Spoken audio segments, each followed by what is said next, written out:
இயேசு கிறிஸ்துவின் நாமத்தினால இந்த காலை வேளையில கூடி வந்திருக்கிற உங்கள் அனைவரையும் அன்போடு கூட நான் வாழ்த்துகிறேன். இந்த நாளிலும் நம்ம நேற்று பார்த்த அந்த கண்டினியூஷன் நம்ம பார்க்க போகிறோம். நம்ம நேற்று பார்த்தோம், தேவன் எவ்வளவாய் நம்ம கூட அவர் ஒன்றாய் இருக்கிறார் அப்படிங்கிறத குறித்து தியானித்தோம். குறிப்பா ஒரு வசனத்தை ஆவியானவர் நம்ம கூட இடைப்பட்டார். நீ பயப்படாதே, நான் உன்னுடனே இருக்கிறேன், திகையாதே, நான் உன் தேவன், நான் உன்னை பலப்படுத்தி உனக்கு சகாயம் பண்ணுவேன், என் நீதியின் வலது கரத்தினால் உன்னை தாங்குவேன். தேவன் இந்த காலை வேளையிலையும் அந்த வார்த்தையின் மூலமா நம்ம கூட இடைப்படுகிறார். அவர் நம்மை பலப்படுத்தி நமக்கு உதவி செய்கிற தேவனாய் இருக்கிறார். அவருடைய நீதியின் வலது கரத்தினால் நம்மை அவர் தாங்குகிறாராம். இன்னைக்கு கூட நம்ம எதை தியானிக்க போகிறோம் அப்படின்னா, இந்த தேவன் நம்ம கூட என்றென்றைக்கும் அவர் தங்கி இருக்கிறார். நம்ம சரீரம் அவர் தங்குகிற ஆலயமா இருக்கிறது அப்படின்னா, அதனால என்னென்ன நன்மைகள் நமக்கு உண்டாகிறது. இன்னைக்கு நமக்கு நல்லா தெரியும், நல்லா அடிக்கடி தியானிக்கிற காரியம், கிறிஸ்து நமக்குள்ள இருக்கிறார், தேவன் நம்ம கூட இருக்கிறார், பரிசுத்த ஆவியானவர் தங்குகிற ஆலயமாய் நம்ம இருக்கிறோம். இதெல்லாம் நம்ம தியானிச்சுட்டே இருக்கிறோம். இந்த தேவன் நம்ம கூட இருக்கிறதுனால நமக்கு என்னென்ன நன்மைகள் உண்டாகிறது அப்படிங்கிறத தியானிக்க போறோம். அதை சொல்றதுக்கு முன்னாடி எனக்கு ஒரு வசனம் ஆவியானவர் நினைப்பூட்டுகிறபடினால 1 கொரிந்தியர் 6:19-20 உங்கள் சரீரமானது நீங்கள் தேவனாலே பெற்றும் உங்களில் தங்கியும் இருக்கிற பரிசுத்த ஆவியினுடைய ஆலயமாய் இருக்கிறது என்றும் நீங்கள் உங்களுடையவர்கள் அல்லவென்றும் அறியீர்களா? கிரயத்துக்கு கொல்லப்பட்டீர்களே, ஆகையால் தேவனுக்கு உடையவைகளாகிய உங்கள் சரீரத்தினாலும் உங்கள் ஆவியினாலும் தேவனை மகிமைப்படுத்துங்கள். அப்போ இன்றைக்கு அந்த ஓனர்ஷிப்ப யார் எடுத்துக்கொண்டா? தேவன் எடுத்துக்கொண்டிருக்கிறார். இன்னைக்கு நமக்கு ஓனர் கிடையாது. இன்றைக்கு யாருதான் நமக்கு ஓனரா இருக்கிறாங்க? தேவன் தான் நமக்கு ஓனரா இருக்கிறாரு. அவர் தங்கி இருக்கிற ஆலயமாய் நம்ம இருக்கிறோம். நீங்கள் உங்களுடையவர்கள் அல்ல. நீங்க உங்களுக்குரியவங்களே இல்ல. நமக்குரிய எல்லா காரியத்தையும் அவர்தான் பார்த்து கொள்ளணும். ஏன்னா அவர் கிரயத்துக்கு நம்மை வாங்கி இருக்கிறார். அதனால நம்ம சரீரத்தினாலும் ஆவியினாலும் தேவனை மகிமைப்படுத்துகிறவர்களா நம்ம இருக்கணும்னு சொல்லி இந்த வசனம் கற்றுக் கொடுக்கிறத நம்ம பார்க்கிறோம். அப்போ இன்றைக்கு தேவன் நம்ம கூட இருக்கிறார், நமக்குள்ள இருக்கிறார் அப்படிங்கிறதெல்லாம் நம்ம எப்படி பார்க்கணும்னா, நம்ம இன்னைக்கு நம்முடைய சரீரத்துக்கோ ஆத்துமாவுக்கோ ஆவிக்கோ நம்ம என்ன இல்லை, ஓனர் கிடையாது. நமக்கு ஓனர் ஒருவர் இருக்கிறார் அப்படின்னா அது தேவன் மாத்திரம்தான். நம்ம ஏற்கனவே இதை நம்ம தியானிச்சிருக்கிறோம். ஒரு கார் வாங்குறோம். இந்த காரை நம்ம கார் ஷெட்ல நிறுத்தி வைக்கிறோம். இந்த காருக்கு எப்போ பெட்ரோல் தேவை, எப்போ டீசல் தேவை, எப்போ ஆயில் மாத்தணும், எப்போ அதோடைய கண்டிஷன் சரியில்லை, ஒர்க் ஷாப்க்கு கொண்டு போகணும், இது எல்லாவற்றையும் தீர்மானிக்கிறது அந்த ஓனர். அந்த காரா எதையுமே அங்க என்ன செய்யாது, சொல்லாது. அதோடைய சிம்டம் காட்டும். அதுக்கு தகுந்த மாதிரி அந்த ஓனர் தான் அதுக்கு தேவையான எல்லாவற்றையும் செய்கிறார். ஒரு ஒரு உலக பிரகாரமான ஒரு வாகனம் நம்ம கிட்ட இருக்கும் போது நம்ம அந்த வாகனத்தை அவ்வளோ பாதுகாக்கிறோம் அப்படின்னா, இன்றைக்கு அவருடைய இரத்தத்தினாலே மீட்கப்பட்ட நாம், அவருடைய பிள்ளைகளா இருக்கிற நாம், நம்ம எவ்வளவு தூரம் அவர் கண்ணோக்கமாய் அவர் நம்மை பாதுகாக்கிறார். நம்ம இன்னைக்கு காரை வாங்கிட்டு வீட்டுக்குள்ள கொண்டு காரை நிறுத்த மாட்டோம். அது கார் ஷெட்ல தான் நம்ம நிறுத்தி வைப்போம். நம்ம 24 மணி நேரமும் அந்த கார் கூட நம்ம இருக்க போறதில்ல. ஆனால் இவரோ கிரயத்துக்கு நம்மை வாங்கி இருக்கிறார். கிரயத்துக்கு வாங்கப்பட்ட நம்முடனே கூட என்றென்றைக்கும் வசிக்கும்படியாய் நம்ம கூட நம்ம ஓனர், நம்ம சர்வ வல்லமை உள்ளவர், உலகத்தை தம்முடைய வார்த்தையினால் சிருஷ்டித்தவர், சகலத்தையும் செய்யும் ஆற்றல் உள்ளவர். இன்றைக்கு நம்ம கூடவும் அவர் என்ன செய்கிறாராம்? அன்பு இருக்கிறாராம். இந்த தேவன் நம்ம கூட தங்கி இருக்கிறபடியினால நமக்கு என்னெல்லாம் நன்மைகள் கிடைக்குது. முதல்ல நம்ம பார்த்த அந்த வசனத்தின்படி நமக்கு ஒரு சமாதானமும் தைரியமும் உண்டாகிறது. அங்க சொல்றாரு, நம்ம பார்க்கிறோம், ஆஹ் நீ பயப்படாத, நான் உன் கூட இருக்கிறேன். அப்போ தேவன் நம்ம கூட இருக்கிறாருங்கிறத நம்ம எவ்வளவு தூரத்துக்கு ஆழமா உணர்றோமோ, பயம் அதனுடைய வல்லமையை இழந்து போகிறத நம்ம பார்க்கிறோம்.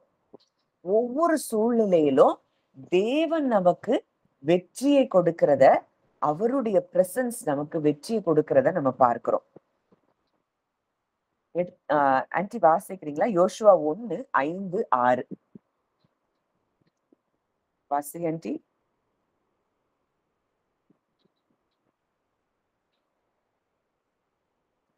யோசுவா நீ 1:5-6. உயிரோடு இருக்கும் நாளெல்லாம் ஒருவனும் உனக்கு முன்பாக எதிர்த்து நிற்பதில்லை. நான் மோசையோடு இருந்தது போல உன்னோடு இருப்பேன். நான் உன்னை விட்டு விலகுவதும் இல்லை, உன்னை கைவிடுவதும் இல்லை. பலங்கொண்டு திடமனதாயிரு. இந்த ஜனத்தின் பிதாக்களுக்கு நான் கொடுப்பேன் என்று ஆணையிட்ட தேசத்தை நீ இவர்களுக்கு பங்கிடுவாய். முதல்ல அவர் நம்ம கூட இருக்கிறாருங்கிறப்போ நமக்கு கிடைக்கக்கூடியது சமாதானமும் தைரியம். இந்த மோசே மரித்து போன பிறகு யோசுவா அந்த இஸ்ரவேல் ஜனங்களுக்கு தலைவனான பிறகு யோசுவாவுக்குள்ள நிறைய பயங்கள் நிச்சயமா இருந்திருக்கணும். அதனால அந்த தேவனே வந்து யோசுவா கிட்ட அங்க பேசுகிறத பார்க்கிறோம். நீ உயிரோடு இருக்கும் நாளெல்லாம் ஒருவனும் உனக்கு முன்பாக எதிர்த்து நிற்பதில்லை. நான் மோசையோட இருந்தது போல உன்னோடும் இருப்பேன். நான் உன்னை விட்டு விலகுவதும் இல்லை, உன்னை கைவிடுவதும் இல்லை. அந்த வாக்கு கொடுக்கிறாரு. நான் உன் கூட இருக்கிறதுனால யாரும் உனக்கு எதிர்த்து நிற்க முடியாது. இந்த ஜனங்களை எப்படி வழி நடத்துவோம், எப்படி இந்த ஜனங்களை நம்ம கானானுக்குள்ள கொண்டு போவோம், இவங்க முரட்டாட்டம் உள்ள ஜனங்களே, இவங்க முரட்டாட்டம் உள்ள ஜனங்களுடைய சந்ததிகளா இருக்கிறாங்களே, இவங்க நம்ம சொல்றத கேட்பாங்களா, நமக்கு கீழ்ப்படிவாங்களா? இது எவ்வளவோ பயங்கள் இந்த யோசுவாவுக்கு இருந்திருக்கணும். ஆண்டவர் சொல்றாரு, நான் உன் கூட இருக்கிறபடியினால ஒருவனும் உனக்கு முன்பாக எதிர்த்து நிற்க முடியாது. நான் உன்னை விட்டு விலகவும் மாட்டேன், உன்னை கைவிடவும் மாட்டேன்னு சொல்லி பலம் கொண்டு திடமனதாயிரு. இன்றைக்கு இந்த காலை வேளையில நம்மையும் பார்த்து தேவன் அந்த வார்த்தையை தான் சொல்லுகிறார். பலம் கொண்டு திடமனதாயிரு. தாவீது கர்த்தருக்குள்ளே தன்னை திடப்படுத்தி கொண்டான்னு சொல்லி பார்க்கிறோம். இன்றைக்கு சூழ்நிலைகளை பார்த்து நீங்க சோர்ந்து போயிருக்கிறீங்களா? மனிதர்களுடைய வார்த்தைகளை குறித்து சோர்ந்து போயிருக்கிறீங்களா? எந்த காரியங்கள் உங்க குடும்ப சூழ்நிலைகளை குறித்து நீங்க சோர்ந்து போயிருக்கிறீங்களா? ஆண்டவர் சொல்றாரு, பலம் கொண்டு திடமனதாயிரு. நான் உன் கூட இருக்கிறேன். உனக்கு எந்த சூழ்நிலையும் உனக்கு எதிராக நிற்க முடியாது, செயல்பட முடியாது. இதுதான் தேவனுடைய சத்தம். இதை யார் ஒருவர் இந்த காலை வேளையில் இந்த வார்த்தையை எனக்காகத்தான் தேவன் பேசுகிறார்னு நீங்க சீரியஸா எடுத்து நீங்க உங்களுக்குள்ள பலப்பட்டு திடமனதா இருக்கும் பொழுது உங்களுடைய காரியங்கள் அத்தனையிலும் தேவன் செயலாற்றுகிறதை நீங்கள் பார்க்க முடியும். அப்போ முதல்ல தேவன் நம்ம கூட இருக்கிறார் அப்படின்னா அது நமக்கு சமாதானத்தையும் தைரியத்தையும் கொடுக்கிறதா இருக்கிறத பார்க்கிறோம். அடுத்ததா யாத்ராகமம் 33:14. யாத்ராகமம் 33:14. அதற்கு அவர், என் சமூகம் உனக்கு முன்பாக செல்லும், நான் உனக்கு இளைப்பாறுதல் தருவேன் என்றார். என் சமூகம், my presence will go with you. இங்க முன்பாக செல்லும் இருக்கு, இங்க உன் கூட செல்லும்னு ஆங்கிலத்துல கொடுக்கப்பட்டிருக்கிறத பார்க்கிறோம். and I will give you rest. நான் உன் கூட இருக்கிறதுனால உனக்கு என்ன உண்டாகும்? இளைப்பாறுதல் உண்டாகும். இந்த இளைப்பாறுதல் நமக்கு கிடைக்கிறது நிமித்தம் நம்மளுடைய பலவீனங்கள்ல நம்ம என்ன செய்யறோம்? பலப்படுகிறோம். Strength in weakness.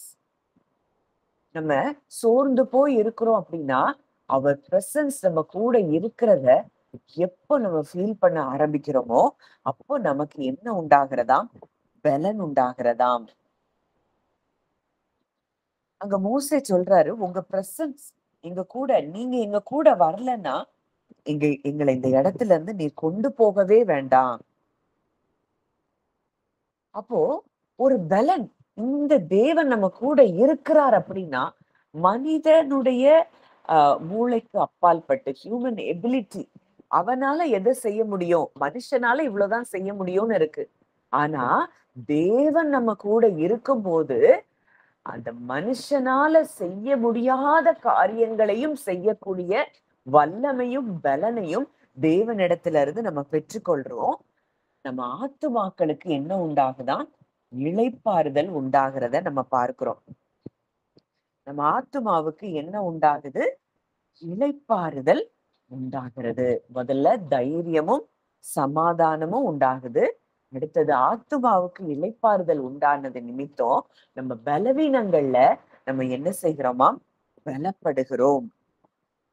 இன்றைக்கு இந்த தேவன், திரியேக தேவன் நம்முடனே கூட வாசம் பண்ணி, நம்ம கூட அவர் உலாவி, நமக்கு அவர் தேவனாய் இருக்கிறார்.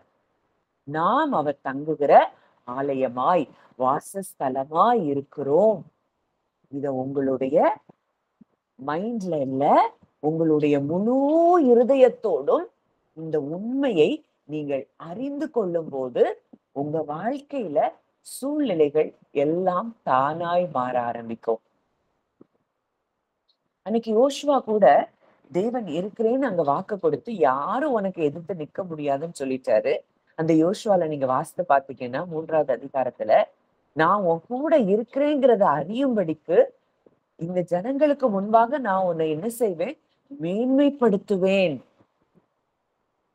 எப்ப அவர் நம்ம கூட இருக்கிறது தெரியும்னா, நமக்கு தேவன் செய்கிற நன்மைகள், நம்முடைய உயர்வுகளை பார்க்கும் பொழுது நிச்சயமா கர்த்தர் இவங்க கூட இருக்கிறாருங்கிறத அறிந்து கொள்ளுவாங்க.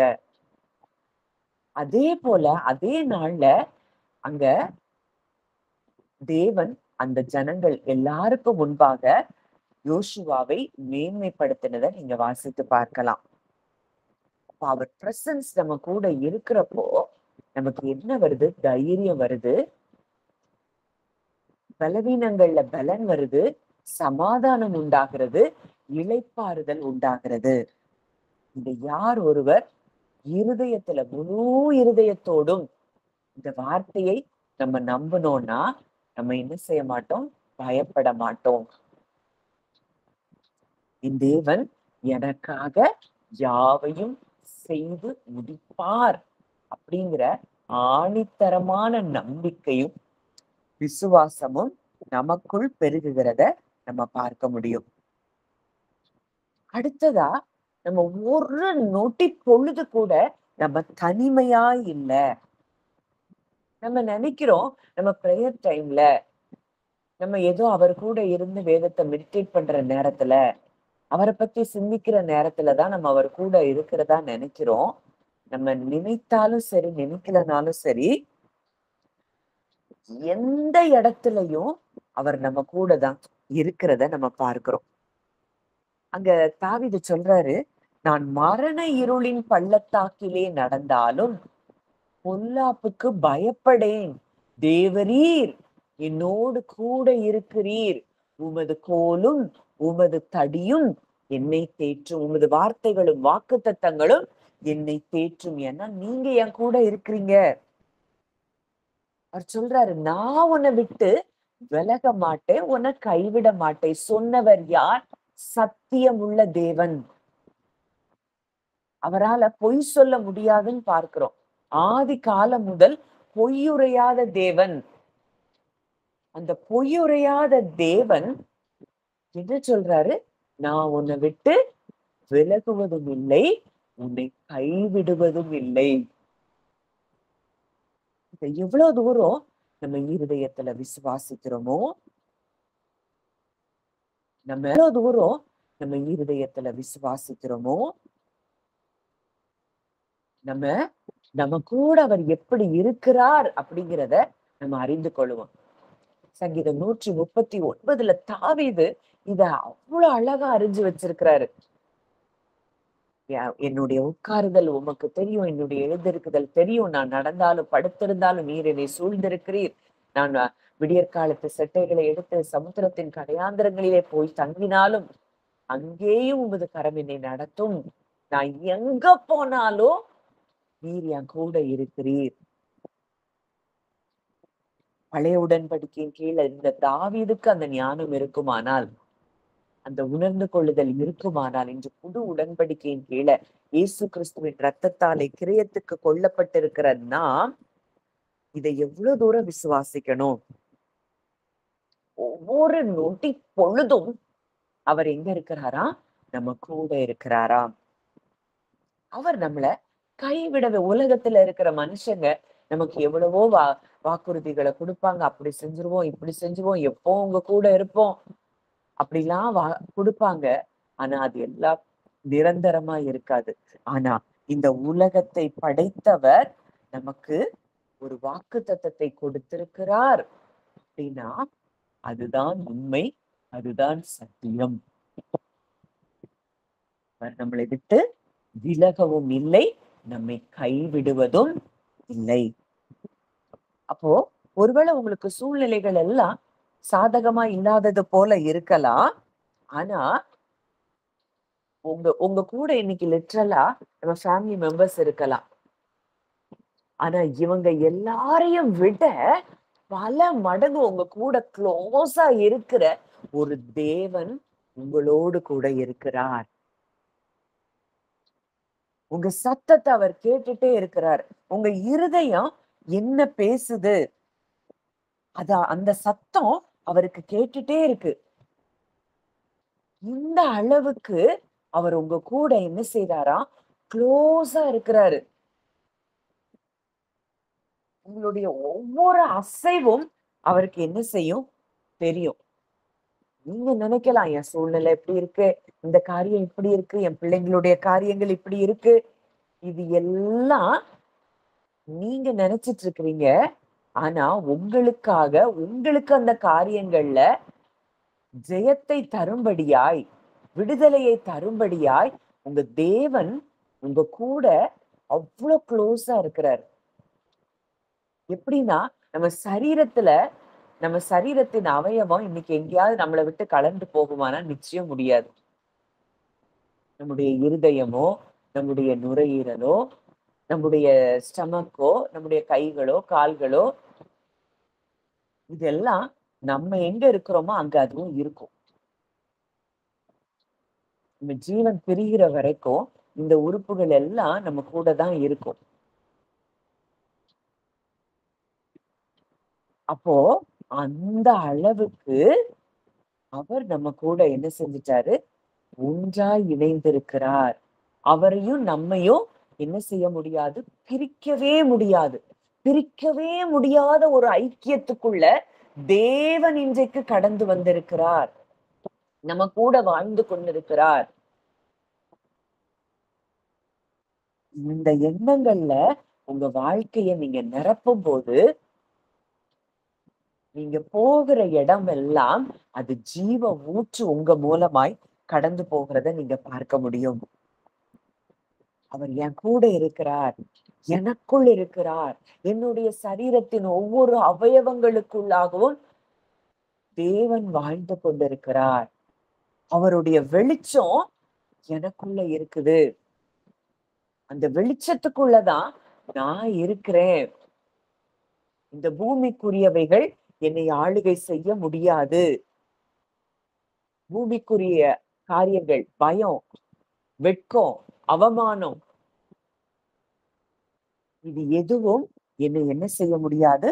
ஆளுகை செய்ய முடியாது, என்னை மேற்கொள்ள முடியாதுன்னு சொல்லி யாரெல்லாம் நம்ம விசுவாசிக்கிறோமோ அவங்க வாழ்க்கையில தேவன் செய்கிற காரியங்கள் அது பலத்தவைகளா இருக்கும்.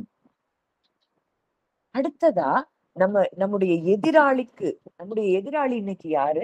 பிசாசானவர். இந்த பிசாசு ஒருவேளை சில மனிதர்களை ஏவி விட்டு அதனால நமக்கு வருத்தங்களையும் நமக்கு பிரச்சனைகளையும் உண்டு பண்ணி கொண்டிருந்திருக்கலாம். ஆனா இன்றைக்கு ஆண்டவர் நமக்கு கொடுக்கிற ஒரு வார்த்தை, தேவன் நம் பட்சத்தில் இருந்தால், ரோமர் 8:31 நம்ம பார்க்கிறோம். தேவன் நம் பட்சத்தில் இருந்தால் நமக்கு விரோதமாய் இருப்பவன் யார்? யார் நமக்கு எதிராய் நிற்க முடியும்? எந்த சூழ்நிலை நமக்கு எதிராய் நிற்க முடியும்? காற்றும் புயலும் அடிக்குதா?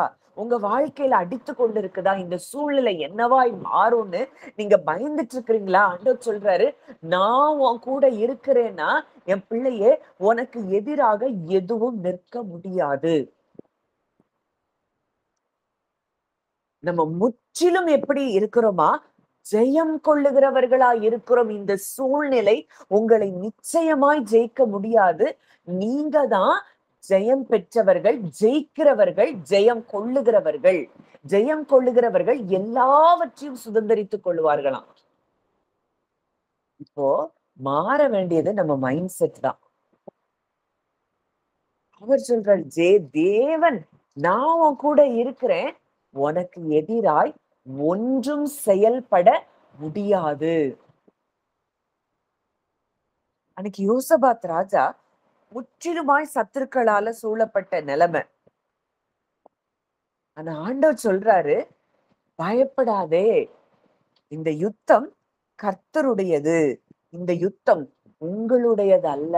இன்னைக்கு தேவன் உங்க கூட இருக்கிறார்ங்கிறத நீங்க உண்மையாய் விசுவாசிப்பீங்கன்னா, உங்களுக்கு எதிராய் வருகிற யுத்தங்களை செய்கிறவர் தேவன். நீங்க எப்போ அந்த வார்த்தையை நம்பி நீங்க இளைப்பாறுதலுக்குள்ள வர்றீங்களோ, உங்களுக்காக அனைத்தையும் அவர் செய்து முடிக்கிறார்.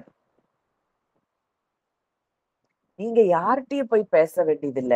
நீங்க யார்கிட்டயும் உங்க நியாயங்களை எடுத்து சொல்ல வேண்டியதில்ல. உங்களுடைய நியாயங்களை தேவன் வெளிப்படுத்துவார். உன் நீதியை வெளிச்சத்தை போலவும், உன் நியாயத்தை பட்ட பகலை போலவும் விளங்க பண்ணுகிற தேவன். இன்றைக்கு அவர் நமக்கு என்ன செய்யறாரா? வெற்றியை தருகிறாராம். நம்மில அன்பு கூறுகிறவராலே, அவர் நம்ம மேல அன்பு வச்சிருக்கிறதுனால நம்ம எப்படி இருக்கிறோமா? ஜெயம் கொள்ளுகிறவர்களாக இருக்கிறோமா? அப்போ நம்முடைய ஒரே வேலை அந்த அன்புல நம்ம ரெஸ்ட் பண்றது, நம்ம இளைப்பாறுகிறது மாத்திரம்தான். அப்பா, நீங்க என்னை நேசித்து கொண்டே இருக்கிறீங்க, இந்த சூழ்நிலைய நான் உங்ககிட்ட ஒப்பு கொடுக்கிறேன்.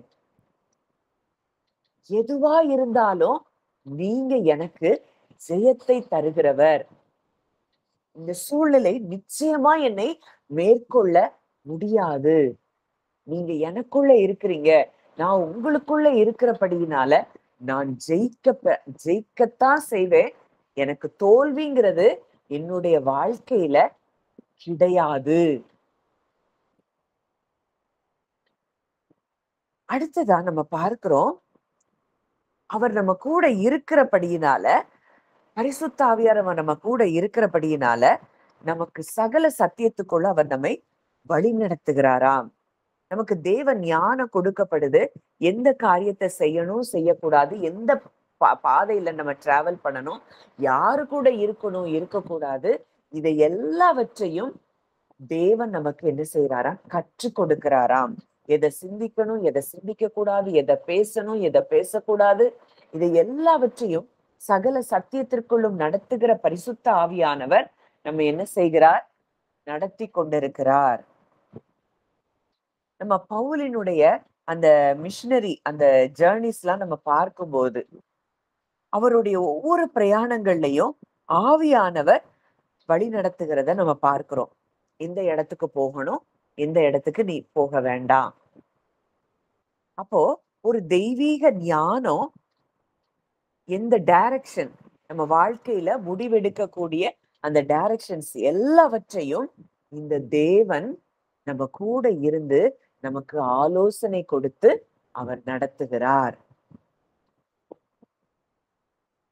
அடுத்ததா, கிறிஸ்துவானவர் மகிமையின் நம்பிக்கையாக நமக்குள்ளே இருக்கிறார். ஒரு அசைக்க முடியாத ஒரு நம்பிக்கை நமக்கு கொடுக்கப்படுது. யார் எப்போ அப்படின்னா, அந்த தேவன் நம்ம கூட, கிறிஸ்து நம்ம கூட வசிக்கிறார், நமக்குள்ளே அவர் இருக்கிறார்.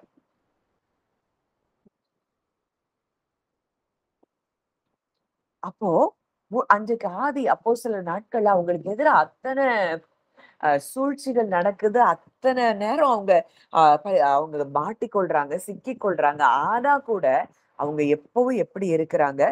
சந்தோஷத்தோட இருக்கிறாங்க. காரணம், அவங்களுக்கு ஒரு நம்பிக்கை இருந்தது. கிறிஸ்து எங்க கூட இருக்கிறார். அவருடைய நாமம் எங்களுக்கு இருக்குது.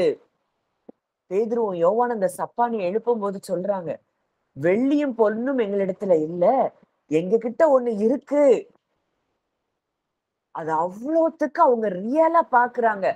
இன்னைக்கு நம்ம இத ரியலா பார்க்காததுதான் நம்ம வாழ்க்கையில பயங்களுக்கும், திகில்களுக்கும் நம்ம இடம் கொடுத்துட்டு இருக்கிறோம். கிறிஸ்து எனக்குள்ளே இருக்கிறார். அவருடைய நாமம் எனக்கு கொடுக்கப்பட்டிருக்கிறது. அப்படி ஒரு நம்பிக்கையும், தைரியமும் நமக்கு இருக்கும்போது, சூழ்நிலைகளை பார்த்து நம்ம என்ன செய்ய மாட்டோம்? பயப்பட மாட்டோம். சோர்ந்து போக மாட்டோம். அடுத்ததா, அவர் நம்ம கூட இருக்கிறபடியினால நமக்கு நடக்கிற காரியம் 2 கொரிந்தியர் 3:18 வாசிக்கலாமா? 2 கொரிந்தியர் 3:18.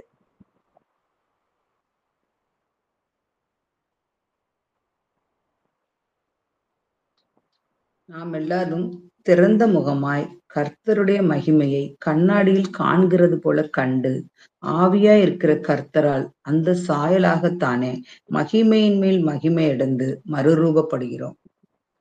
நாம் எல்லாரும் திறந்த முகமாய் கர்த்தருடைய மகிமையை கண்ணாடியிலே காண்கிறது போல கண்டு, அப்போ நம்ம அவர் நமக்குள்ளதான் இருக்கிறார், அவருக்குள்ளதான் நம்ம இருக்கிறோங்கிறத இந்த ஒன்னஸ்ல நம்ம வாழ ஆரம்பிக்கும் போது நம்மளுடைய கேரக்டர்லயே என்ன செய்யுது?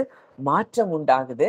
நம்ம அவருடைய சாயலாய் என்ன செய்யறோம்? ஒவ்வொரு நாளும் மகிமையின் மேல மகிமை அடைந்து மறுரூபப்படுகிறோம். நம்ம நம்மளுடைய குணாதிசயங்கள்ல என்ன செய்யுது? மாற்றம் உண்டாகுது. பயந்து கொண்டிருந்த பேதுருதான் கிறிஸ்து 3 வருஷம் அவங்க கூட இருந்திருக்கிறாங்க. அவருடைய பிரசங்கங்கள் எல்லாத்தையும் அவங்க கேட்டுட்டேதான் இருந்தாங்க. அவங்க அற்புதங்களை கண்ணார பார்த்தாங்க. ஆனா கூட அந்த நேரத்துல கூட பேதுருவுக்கு என்னதான் இருக்கு? பயம்தான் இருக்கு. சிலுவையில இயேசு கிறிஸ்துவை அங்க கொண்டு போகும்போது, அங்க அவரை கேட்கும்போது அவரை மறுதலிக்கவும், சபிக்கவும், சத்தியம் பண்ணவும் தொடங்கினான். ஏன்னா தன்னுடைய ஜீவனை குறித்து அவ்வளவு ஒரு பயம். ஆனா என்றைக்கு பரிசுத்த ஆவியானவர் ஊற்றப்பட்டாரோ, அவருக்கு ஒரு உண்மை புரியுது. இந்த தேவன் என்றென்றைக்கும் என் கூட இருக்கிறார் அப்படின்னு அறிந்து கொண்ட மாத்திரத்துல அவருக்கு பயம் விலகுது. போல்டா எந்த பேதுரு பயந்து மறுதலித்தாரோ, அதே பேதுரு அதே ஜனங்களுக்கு முன்பாக தைரியமாய் கிறிஸ்துவை பிரசங்கிக்கிறத நம்ம பார்க்கிறோம். ஒரு காலத்துல பயந்துகிட்டு இருந்தவன் தான். ஆனா இன்றைக்கு அவருடைய சாயலாக மகிமையின் மேல் மகிமை அடைகிறத நம்ம பார்க்கிறோம். அந்த தைரியம் வருது. அவருடைய அத்தனை குணாதிசயங்களும் அந்த அப்போஸ்தலர்களுக்குள்ள உண்டானத அந்த பரிசுத்த ஆவியானவரால நிரப்பப்பட்ட பிறகு அவங்க பெற்றுக்கொண்டதை பார்க்கிறோம். அவங்க எப்பவும் கான்ஸ்டன்ட் ஜாய்ல இருக்கிறாங்க, பீஸ்ல இருக்கிறாங்க. அவங்களை எதுவும் டிஸ்டர்ப் பண்ண முடியாத இடத்துக்கு அவங்க வர்றாங்க. அவங்க பரிசுத்த ஆவியானுடைய சத்தத்துக்கு அப்படியே செவி கொடுத்து நடக்கிறத நம்ம பார்க்கிறோம். அப்ப இந்த தேவன் இவர் நம்ம கூட இருக்கிறாருங்கிறத இந்த ஒன்னஸ நம்ம ஃபீல் பண்ணதான் அவரை போல நம்ம மாறுவோம். அப்படி இல்லை அப்படின்னா இந்த முதல் ஆதாமுக்குள்ள செய்கைகள் தான் நம்ம என்ன செய்யும்? அடிமைப்படுத்தி கொண்டே இருக்கும். இன்னைக்கு நான் கிறிஸ்துவுக்குள்ள இருக்கிறேன், வானத்துக்குரியவருக்குள்ள இருக்கிறேன். இந்த வானத்துக்குரியவர் எனக்குள்ள இருக்கிறாருங்கிறத எவ்வளவு தூரம் நமக்கு சிந்திக்க ஆரம்பிக்கிறோமோ, நம்ம எண்ணங்கள்ல அதை தியானிக்க ஆரம்பிக்கிறோமோ, நம்ம அவருடைய சாயலாக மாறிக்கொண்டே இருப்போம். அடுத்ததா அவர் நம்ம கூட இருக்கிறார் அப்படின்னா நமக்கு என்ன கொடுக்கப்பட்டிருக்கு? வல்லமையும் அதிகாரமும் கொடுக்கப்பட்டிருக்கிறது.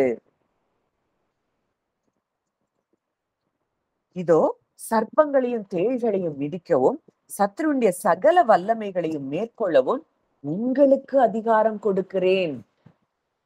இது பூமியில இருந்தப்போ சீஷர்களுக்கு தேவன் சொன்ன காரியம். இன்றைக்கு அவர் நமக்குள்ளே அவர் வசிக்கிறார் அப்படின்னா, இன்னைக்கு நமக்கு மேல எவ்வளவு பெரிய அதிகாரமும் வல்லமையும் நமக்குள்ள இருந்து செயல்படுகிறது. இன்னைக்கு உங்களை பார்த்தா இந்த உலகம் கிறிஸ்துவை பார்க்கிறது. ஏன்னா அந்த அளவுக்கு அவர் நம்ம கூட என்ன செஞ்சுட்டாரு, ஒன்றாக கலந்திருக்கிறார். உங்களை பார்த்தாலே இருள் விலகணும். அப்படித்தான் தேவன் நம்ம கூட என்ன செஞ்சிருக்கிறாரு, கலந்திருக்கிறார். அந்த பேதுருவினுடைய நிழல் படும்படியால் வியாதியஸ்தர்களை தெருக்கொள்ள கொண்டு வைக்கிறாங்களாம். ஏன்னா இந்த பேதுரு முழுவதுமாய் வெளிச்சமாய் மாறினபடியினால இந்த வெளிச்சம் அந்த வியாதியஸ்தர்கள் மேல அந்த வெளிச்சத்தின் நிழல் பட்ட உடனே, வெளிச்சத்தை சுமந்து கொண்டு வருகிறவனுடைய நிழல் பட்ட உடனேயே அந்த இருள் சம்பந்தப்பட்டவருடைய சரீரத்துல இருந்து வெளியே போகுதுன்னா எந்த அளவுக்கு அவங்க ஒன்னஸ்ல வாழ்ந்திருக்கிறாங்க. இதே அபிஷேகத்தை தான் தேவன் நமக்கு கொடுத்திருக்கிறார். இதுல ஒண்ணே ஒண்ணு, நம்ம எண்ணங்கள், நம்ம மைண்ட் அவேக்கன் ஆகணும், நம்ம கான்சியஸ் ஆகணும். இந்த கிறிஸ்து எனக்குள்ளே இருக்கிறார், அவருக்குள்ள நான் இருக்கிறேன். அங்க லூக்கா 10:17 வாசிக்கலாமா? அந்த சீஷர்கள் கிட்ட தேவன் அங்க அதிகாரத்தை கொடுத்த பிறகு அவங்க சில காரியங்களை செஞ்சுட்டு வந்துட்டு அங்க தேவன் கிட்ட பேசுறாங்க. லூக்கா 10:17. பின்பு அந்த 70 பேரும் சந்தோஷத்தோடு திரும்பி வந்து, ஆண்டவரே, உம்முடைய நாமத்தினாலே பிசாசுகளும் எங்களுக்கு கீழ்ப்படுகிறது என்றார்கள். அடுத்த வசனம். அவர்களை அவர் நோக்கி, சாத்தான் மின்னலை போல வானத்திலிருந்து விழுகிறதை கண்டேன். அப்போ இங்க அவங்க சந்தோஷமா வந்து சொல்றாங்க, ஆண்டவரே, உம்முடைய நாமத்தினாலே பிசாசுகளும் எங்களுக்கு கீழ்ப்படுகிறது. இன்னைக்கு ஒரு நாமத்தை நீங்க சுமந்து கொண்டிருக்கிறீங்க, இயேசுங்கிற நாமத்தை சுமந்து கொண்டிருக்கிறீங்க. அந்த அந்த சுமந்து கொண்டிருக்கிற நீங்க என்ன பேசினாலும் உங்களுக்கு சர்வமும் கீழ்ப்படிஞ்சுதான் ஆகணும். ஏன்னா அந்த நாமத்துக்கு முன்பாக வானோர் பூதலத்தோர் பூமியின் கீழானோருடைய முழங்கால்கள் யாவும் முடங்கும்.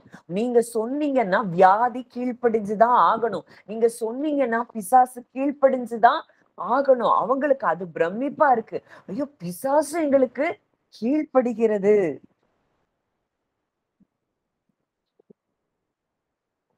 அப்போ ஆண்டவர் சொல்றாரு, சாத்தான் மின்னலை போல வானத்தில் இருந்து விழுகிறதை கண்டேன். அப்போ இந்த அதிகாரம் நிறைந்தவர், இந்த அதிகாரத்தை வல்லமை அவங்களுக்கு கொடுத்து அனுப்புறாரு. அவங்க இவ்வளோ இந்த காரியங்கள் எல்லாம் பார்த்துட்டு வந்துட்டு சொல்றாங்க, இன்றைக்கு இந்த அதிகாரத்தை கொடுத்தவரே நமக்குள் இருக்கிறார், இந்த வல்லமையை கொடுத்தவரே நமக்குள் இருக்கிறார் அப்படிங்கிறத எவ்வளவுக்கு எவ்வளவு ஆணித்தரமா நம்ம விசுவாசிக்க ஆரம்பிக்கிறோமோ, நீங்க போனீங்கன்னா அங்க சத்துருவானவன் விழுந்துதான் ஆகணும். ஏன்னா அவ்வளவு பெரிய பிரசன்ஸ, பவரை நீங்க கேரி பண்ணிட்டு இருக்கிறீங்க. இந்த பொக்கிஷத்தை இந்த மண் பாண்டங்கள்ல நம்ம பெற்றிருக்கிறோம். ஒவ்வொரு இருளும் உங்களை பார்த்தாலே பயந்து போகணும். ஆனா இன்னைக்கு நம்ம அந்த இருளை பார்த்து பயந்து கொண்டு இருக்கிறோம். நம்ம வெளிச்சத்துக்குள்ள வந்துட்டோம், அவருடைய ரத்தத்துக்குள்ள நம்ம இருக்கிறோம். 1000 10,000 தூதர்கள் சூழதான் நம்ம இருக்கிறோம்.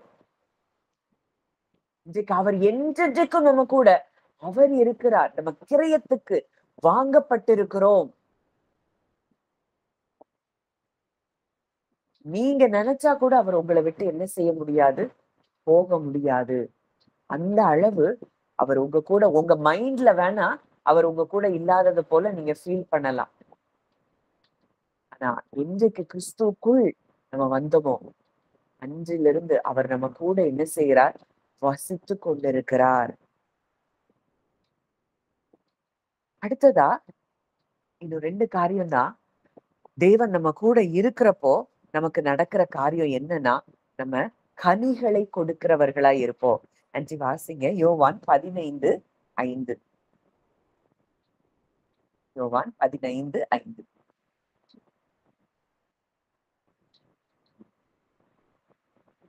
நானே திராட்சை செடி, நீங்கள் கொடிகள். ஒருவன் என்னிலும் நான் அவனிலும் நிலைத்திருந்தால் அவன் மிகுந்த கனிகளை கொடுப்பான். என்னை அல்லாமல் உங்களால் ஒன்றும் செய்யக்கூடாது. சொல்றாரு, ஒருவன் என்னிலும் நான் அவனிலும் நிலைத்திருந்தால் அவன் மிகுந்த கனிகளை கொடுப்பான். என்னை அல்லாமல் உங்களால் ஒன்றும் செய்யக்கூடாது. அவர் இல்லாம நம்மளால எதுவுமே செய்ய முடியாது. ஆனா அவர் நம்ம கூட இருக்கிறார். அவரில் நம்ம நிலைத்திருந்தோம் அப்படின்னா, அவரில் நிலைத்திருக்கிறதுனா என்ன? அன்பில் நிலைத்திருக்கிறது. நேத்து நம்ம பார்த்தோம். அந்த நான் அப்படிங்கிறது டோட்டலா நம்மை விட்டு அகன்று போகும்போது, அன்புல நம்ம செயல்படும் போது நம்ம என்ன செய்வோமா? மிகுந்த கனிகளை கொடுக்கிறவர்களாய் நம்ம இருப்போம். நம்ம வாழ்க்கை கிறிஸ்துவோடு கூட இருக்கிற அந்த ஐக்கியத்துல நம்ம வாழ வாழ வாழ நம்ம வாழ்க்கை நம்ம கனிகளை கொடுக்கிறவர்களாய் இருப்போம். நான் மாத்திரம் இல்ல, நம்மை நேசிக்கிறவர்களும் நம்மை சுற்றி இருக்கிறவர்களும் நம்மால் ஆசீர்வதிக்கப்படுகிறதை நம்ம பார்க்க முடியும். கர்த்தர் யோசேப்போடு கூட இருந்தார். அவன் காரிய சித்தி உள்ளவனானான். அவன் என்னெல்லாம் செய்தானோ அதை எல்லாவற்றையும் தேவன் என்ன செய்தாராம்? செழிக்கப்படினாராம், ஆசீர்வதித்தாராம். அப்போ நம்ம குடும்பத்துல, நம்முடைய வேலையில, நம்முடைய ஊழியங்கள்ல நம்ம வாழ்க்கை கனி கொடுக்கிற வாழ்க்கையா இருக்கணும்னா அவரில் நம்ம நிலைத்திருக்கும் போது, இன்னைக்கு அவர் நம்ம கூட தான் இருக்கிறாரு. ஆனா அவருடைய வார்த்தையில எவன் ஒருவன் நிலைத்திருக்கிறானோ அவன் மிகுந்த கனிகளை கொடுப்பான். இல்ல அவர் நம்ம கூட இருக்கிறாருங்கிறத சும்மா மூளை அறிவுல தெரிந்து வைத்திருந்தோம் அப்படின்னா நம்ம கனி கொடுக்கிற ஒரு வாழ்க்கை வாழ முடியாது. என்னில் நிலைத்திருங்கள், நானும் உங்களில் நிலைத்திருப்பேன். அடுத்ததா கடைசியா நம்ம எப்பொழுதும்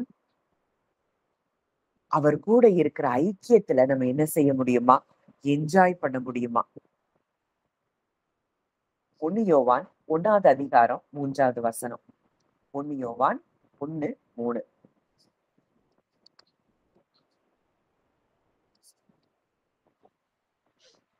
நீங்களும் எங்களோடு ஐக்கியம் உள்ளவர்களாகும்படி நாங்கள் கண்டும் கேட்டும் இருக்கதை உங்களுக்குள்ளும் அறிவிக்கிறோம்.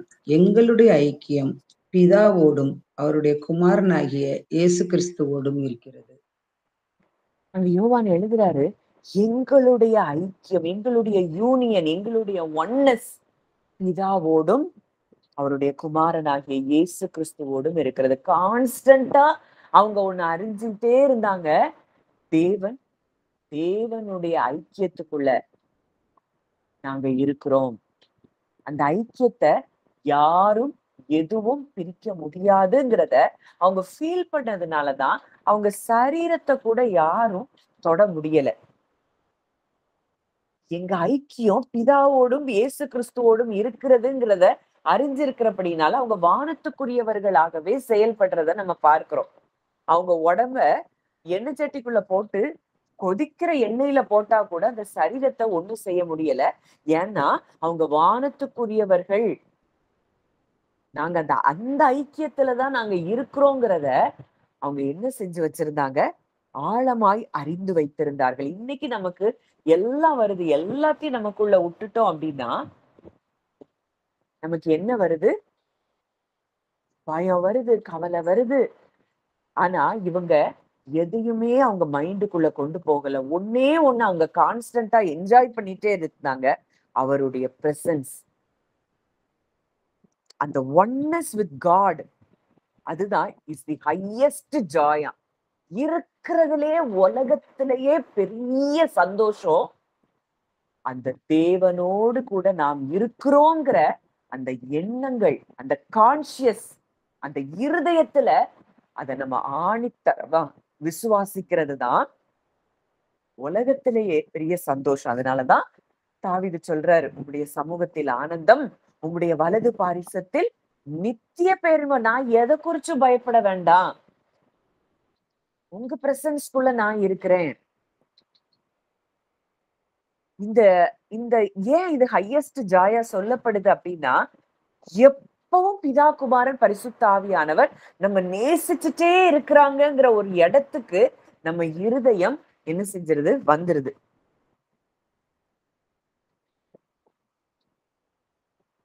அப்போ அவங்க எப்பவும் ஆதி அப்போஸ்தலர் பார்த்தோம்னா அவங்க ஸ்டெட்ஃபாஸ்டா எப்பவும் அவர்ல என்ன செஞ்சிருக்கிறாங்க, அந்த உபதேசங்கள்லயும் அந்த ஐக்கியத்திலயும் நிலைத்திருக்கிறத பார்க்கிறோம். அப்போஸ்தலர் 2:42.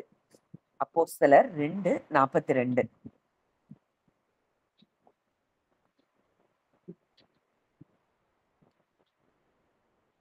அவர்கள் அப்போஸ்தலருடைய உபதேசத்திலும் அந்நியோன்யத்திலும் அப்பம் பிக்குததிலும் ஜெபம் பண்ணுவதிலும் உறுதியாய் தரித்திருந்தார்கள்.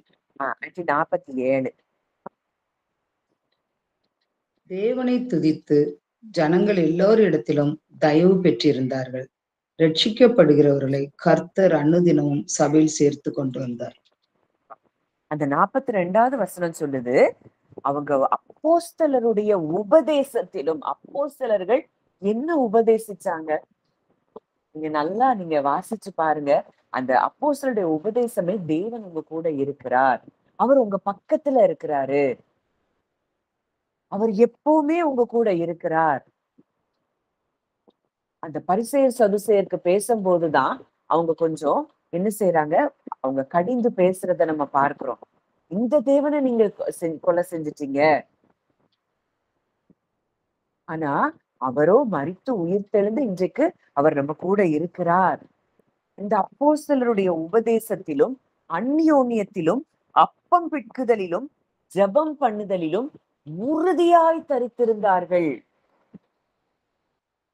அதுல உறுதியா இருக்கிறாங்க. இந்த தேவன் என்றென்றைக்கும் நம்ம கூட இருக்கிறார். அதனால அங்க அடுத்தது பார்க்கிறோம், எல்லோருக்கும் பயம் உண்டாயிற்று, அப்போஸ்தலர்களாலே அநேக அற்புதங்களும் அடையாளங்களும் செய்யப்பட்டது. இதெல்லாம் அவங்க முயற்சி பண்ணி எதையும் செய்யல. அவங்க கான்ஸ்டன்டா உன்னை ஃபீல் பண்ணிட்டே இருக்கிறாங்க, இந்த தேவன் இங்க கூட இருக்கிறார். அவங்க மூலமா அநேக அற்புதங்களும் அடையாளங்களும் செய்யப்பட்டதாம்.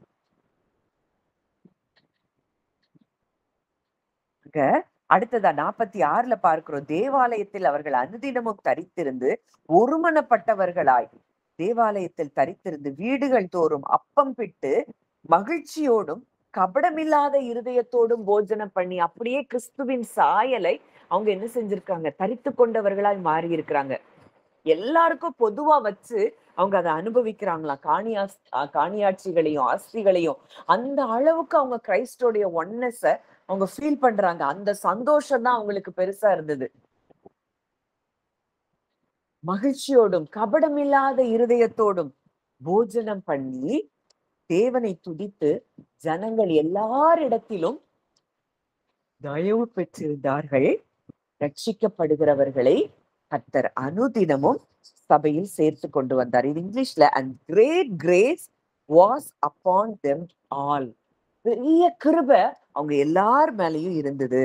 அப்போ the deepest joy, அந்த ஹையஸ்ட் ஜாய் என்ன அப்படின்னு பார்த்தோம்னா, தேவனோடு கூட நம்ம இருக்கிற அந்த ஐக்கியம்தான் உலகத்திலேயே மிகப்பெரிய சந்தோஷத்தின் காரியமா இருக்கு. இந்த சந்தோஷம் நம்ம பெற்றுக்கொள்ளும் போது நம்ம வாழ்க்கையில சமாதானம், பலன், ஐக்கியம், வெற்றி, நமக்கு கிடைக்கக்கூடிய ஞானம், கைடன்ஸ், நம்பிக்கை, நம்முடைய மறுரூபம், நமக்கு கிடைக்கக்கூடிய அத்தாரிட்டி, பவர், கனி கொடுக்கிற வாழ்க்கை, அவரு கூட எப்பொழுதும் இருக்கிற அந்த சந்தோஷம் நிறைந்த ஒரு வாழ்க்கைய நம்ம அனுபவிக்க முடியும். இதெல்லாம் தேவன் நம்ம கூட இருக்கிறதுனால நமக்கு நடக்கிற நன்மைகளாய் நம்ம பார்க்கிறோம். இந்த தேவன் தான் என்றென்றைக்கும் நம்ம கூட இருக்கிறார். அவர் உங்களை விட்டு விலகுவதும் இல்லை, உங்களை கைவிடுவதும் இல்லை. பலங்கொண்டு என்ன செய்யணுமா? திடமனதா இருக்கணும். உங்க வாழ்க்கையின் போராட்டங்கள் உங்களை மூழ்கடிக்க முடியாது. ஒவ்வொரு ஒவ்வொரு ஒவ்வொரு நானோ செகண்ட் கூட அவர் உங்களை விட்டு என்ன செய்ய முடியாது? பிரிய முடியாது. அவர் உங்களுக்கு இளைப்பாறுதலை தரும்படியாய், அவர் உங்க கூட இருக்கிற உங்களை பலப்படுத்தும்படியாய், உங்களுக்கு நம்பிக்கையை கொடுக்கும்படியாய், உங்களுக்கு ஆலோசனை கொடுக்கும்படியாய், நீங்க ஜெயிக்கும்படியாய் அவர் நம்ம கூட இருக்கிறாருங்கிறத நீங்க இன்றைக்கு இருதயத்துல இந்த வார்த்தைகளை தியானித்து பாருங்க. கர்த்தர் உங்க வாழ்க்கையின் சூழ்நிலைகள் அத்தனையிலும் நீங்க ஜெயத்தை பார்க்க அவர் உதவி செய்கிறத நீங்க பார்க்க முடியும். இந்த வார்த்தைகள் மறுபடியும் மறுபடியும் உங்க இருதயங்கள்ல துணிக்கட்டும் சொல்லி ஆண்டவர்கிட்ட நான் ஜெபிக்கிறேன். துதிக்கிறோம், ஸ்தோத்தரிக்கிறோம் அப்பா.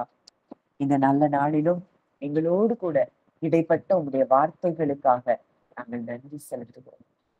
கிறிஸ்துவானவர் மகிமையின் நம்பிக்கையாக நீங்க எங்களுக்குள்ள இருக்கிறீங்கப்பா.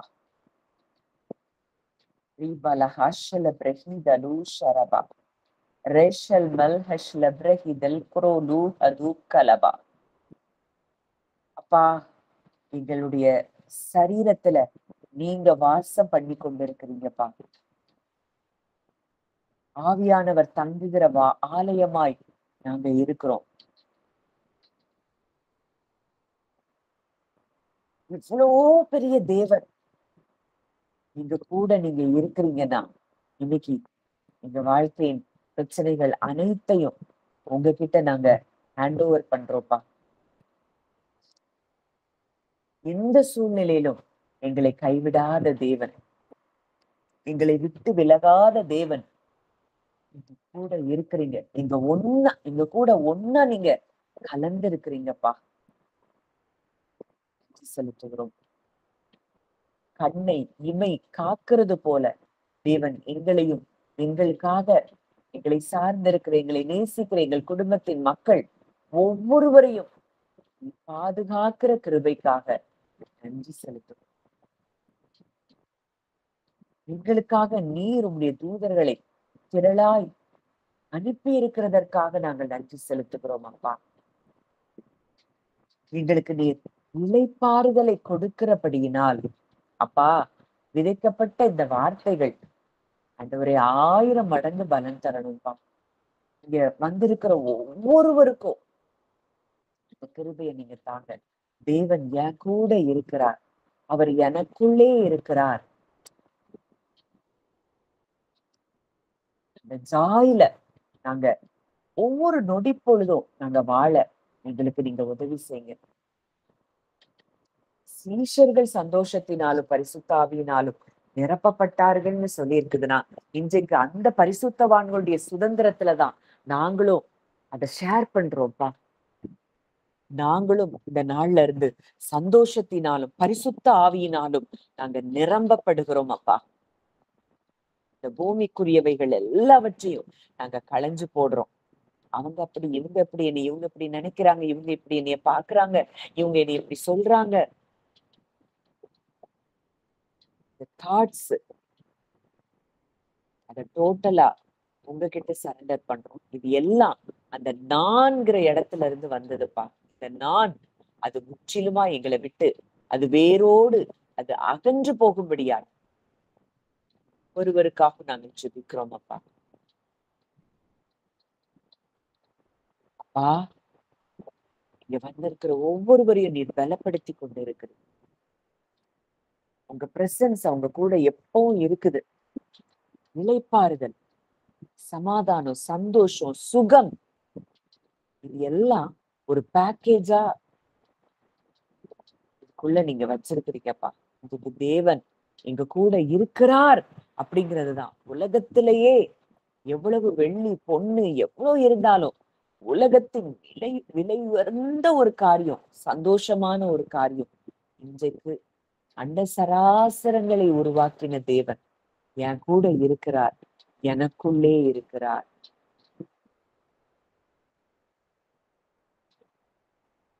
நன்றி செலுத்துகிறோம் அப்பா. தகப்பனே, இந்த வார்த்தைகள் ஒவ்வொருவருடைய வந்திருக்கிறது கேட்க போற ஒவ்வொருவருடைய உள்ளத்திலும் ஆண்டவரே, அது பலன் கொடுக்கிறதற்காக நன்றி செலுத்துகிறோம். இருதயமாகிய நல்ல நிலத்துல இந்த வார்த்தைகள் விதைக்கப்பட்டிருக்கிறவைகளுக்காக நாங்கள் நன்றி செலுத்துகிறோம் தகப்பனே.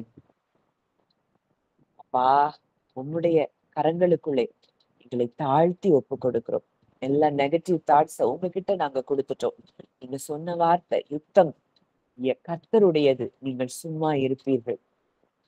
இது மனுஷருடையது அல்ல, இது பரலோகத்துக்குரிய வேலை. எங்களுக்கு எதிரா என்ன இருந்தாலும் அதுல செயல்பட்டு எங்களுக்கு வெற்றியை கொடுக்கிறது பரலோக தேவனுடைய வேலை. அந்த தேவனிடத்துல எல்லாத்தையும் சரண்டர் பண்ணி ஒப்பு கொடுக்கும்.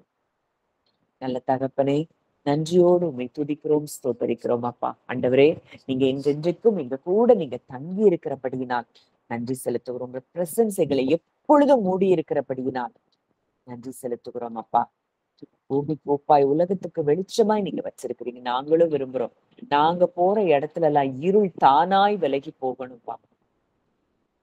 அந்த அளவுக்கு நாங்க லைட்ஸ்ல வாழ ஆரம்பிக்கணும். தகப்பனே, உடைய கரங்களிலே எங்களை தாழ்த்தி ஒப்பு கொடுக்கிறோம். ஆசீர்வதித்து வழி நடத்தும் இயேசுவின் மூலம் கேட்கிறோம் உள்ள நல்ல பிதாவே, ஆமென். தேங்க்யூ. இதே கான்சியஸ்ல ஒவ்வொரு நாளும் நம்ம இந்த கான்சியஸ்ல வளருவோம். கர்த்தர் மகா பெரிய அற்புதங்களை நம்ம மூலமாய் அவர் செய்து முடிக்கிறத நிச்சயமாய் பார்க்க முடியும்.